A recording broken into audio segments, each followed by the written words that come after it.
Haka Ïaïong kan hun menteri kesorkar MDA2 kebalalong haka kanrutrik rumpang arjar pun riau kelapan Pynbna baka Elekshon MDC Kyrwoh Hills atau Mas District Council kan long haka shipotarik Ïaïong arjar pun riau. Hapa Pynbna ya kani Shakilar Patai Kubor uba wailat Miki Shilla menteri berikmi ya transport and health ulong ya Tarik benyau ya kivut bat ban Pynbna ya result kandai ya khatsau tarik Ïaïong arjar pun riau. By the schedule for the conduct of election to the GHADC 2026 schedule of the MDC election. So it's like this: the date for calling the constituent to elect their representative under Rule 124(2), it's 9th of March 2026. Next is last date for filing of nomination is 16 March 2026 before 3 p.m.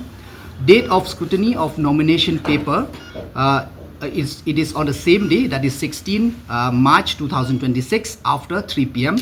Last date for withdrawal of the nomination paper will be on 17 March 2026 till 3 p.m. Date of finalization and publication of valid nomination and allotment of symbols will be on 18 March 2026. And date of poll will be on 10 of April 2026 from 7 a.m. to 4 p.m. and date of counting will be on 14 of April 2026. These are the schedule. Ïaïong kan hun menteri kelasiem iki weipat kirai bakentup ya kajing penbaik thema ya ka Meghalaya Police Act arajar shipho ka jing menjur ya ka revised cost estimate for sport and infrastructure naka benta ka jingpen kre ya ka National Games nalor ki weipat. The bill named Meghalaya Floodplain Zoning Bill 2026, proposal for establishing the Police Accountability Commission as per Section 73 of the Meghalaya Police Act 2010. The amendment of the Meghalaya Police Act 2010. According to the Meghalaya Police Act 2010, we need to have a accountability commission. So under this commission, we have appointed Shri Peter Ingti, IAS retired as chairman of this committee, and Srimati V.R. Sen, retired IAS, which retired as secretary in the government of Meghalaya, as member of this committee. Is approval for the revised cost estimate for below mentioned sport infrastructure for 39 national games. A. Aquatic and tennis complex Sauli.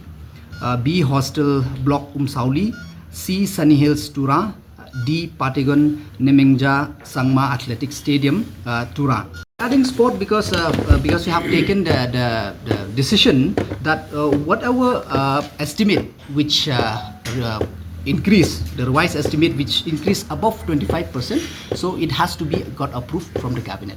So that's why we brought this under the cabinet for approval.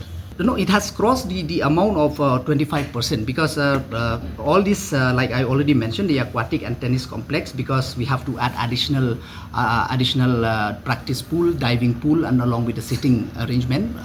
Based on the request from the IOA when they come for inspection, that's why the amount will increase, and so with the other projects. So this will be from the state fund, or you'll be asking? From the state fund, yeah. Transfer of reorganization cell to Home Political Department.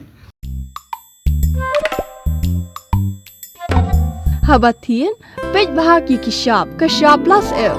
Ka plus F? Hakabam bangibam dunaki eki batay kamet. Namar kata habathiru atau khau kamlu ka umpnyang kadut pet ya ka sharp plus F haka jingsom.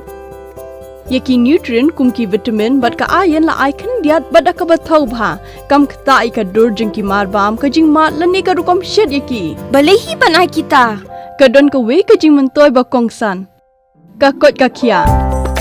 Ka nutrition bakam bha ka jing im bakam bha pendon kam daki marba modon ka sharp plus F menta kasni. Lawan Ra Shafi Lingba ko office jong Commissionerate of Food Safety Meghalaya.